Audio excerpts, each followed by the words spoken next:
Erica, a big concern. We'll talk more about her, and also Ignacio. It's another tropical system that's headed towards Hawaii. But 10 years ago, it was all about Hurricane Katrina. And Katrina was just unbelievable. And you witnessed it firsthand. You actually had to cover that devastation. Yeah, I did. Here's what, Sunday morning, August 28th, 2005, got a call from our news director, said, we want you to go down to Katrina. And I never covered a hurricane before, and I've talked to a lot of people that have, and it was pretty nerve-wracking. Had to tell my wife and our kid, we were gone. We weren't going to be, I was going to have to go cover that. So I drove down there, and that night, I remember eagerly anticipating that coming ashore. In fact, we've got some of the video of the coverage, and then I'll elaborate a little bit more. Yeah, so here's some of the video of the coverage that we got with Katrina. Winds have kicked up to about 50, 55-mile-an-hour gusts, so not hurricane force yet. But I looked at the radar, and it looks like some bands are coming in, and Katrina is just about to get mean. Now, just off to our north, this is facing off to the north, several power outages and several power line flashes. If you're accustomed to storm chasing, you see that greenish, bluish hue whenever a power line or a transformer pops, and we can hear it, several of them, in about a period of 5 seconds. So we knew the winds were beginning to pick up, and then all of a sudden came the swath of wind. We are located just to the south of the city of Hammond on I-12. We are literally maybe a half a mile north of I-12 near the intersection of I-12 and I-55, which, might I add, had a contraflow yesterday, which is a good thing because Hurricane Katrina really starting to tighten up here and clench her fist. Here's some of the video that I shot earlier. Now, this is when Katrina was at her worst and really starting to gain strength. At least, get this, folks, 700,000 people without power in the North Gulf coast of the Gulf of Mexico. So, again, just a major catastrophe. Yeah, I mean, unbelievable. And a lot of the other footage that we got during the storm, during the height of it, that was just at the very beginning. There was already power outages all over the place. We lost that video for good. It got soaked, it got wet. I mean, when you're covering a hurricane, it just is unbelievable. But now, like you said, this was your first hurricane, your first big weather event.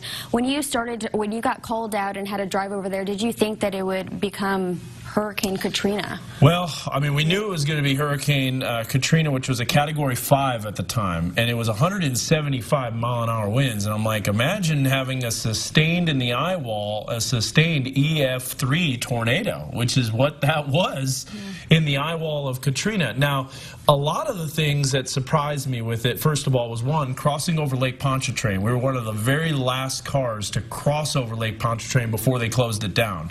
And we had a live truck that was ahead of us. I was in a vehicle that had a bunch of storm spotter and storm chasing equipment. And I'll never forget how strong the crosswinds were already. This is like 12 hours before it made landfall.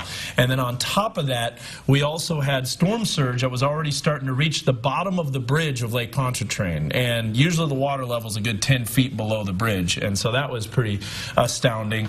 The other thing was the sheer power that you felt with this storm. One of the things that we mentioned is you didn't get to see in that video, but when the eye wall was coming ashore, because a lot of people didn't realize that, you know, New Orleans got hit, but that was a lot of the flooding threat from Lake Pontchartrain and the levees failing.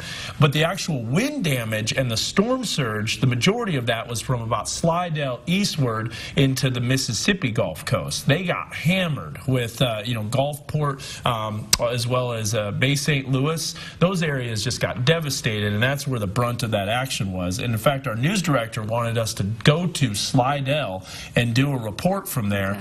And we knew the storm surge was going to be so high there that about 30 feet, we may not come back with a vehicle, and I may not come back at all. So we kind of stayed just a little west of Slidell, and Covington was our final spot where we witnessed the storm come through. But we could see the sunshine in the middle of the winds picking up over 100 miles an hour. You could see that sunshine off in the distance, which was the eye wall. It was incredible. Now, our job is at times to be in scary situations like this. Like you said, you couldn't cross. You had to, I mean, your truck could have drown. Yeah, absolutely. Did you ever think about turning back or calling your news director and be like, I can't do this? Yeah, we did. I said, I'm not going to Slidell. I'm sorry. I'm fearing for our lives. I'm fearing for our equipment, and so we just couldn't do that. But my heart goes out to everybody that was affected by that. Still to this day, there's still people that live here in Northwest Arkansas because of it. So, catastrophic storm. Well, thank you for sharing that video, Dan. And our look into the past continues next as President George W. Bush, heavily criticized for the government response to Katrina,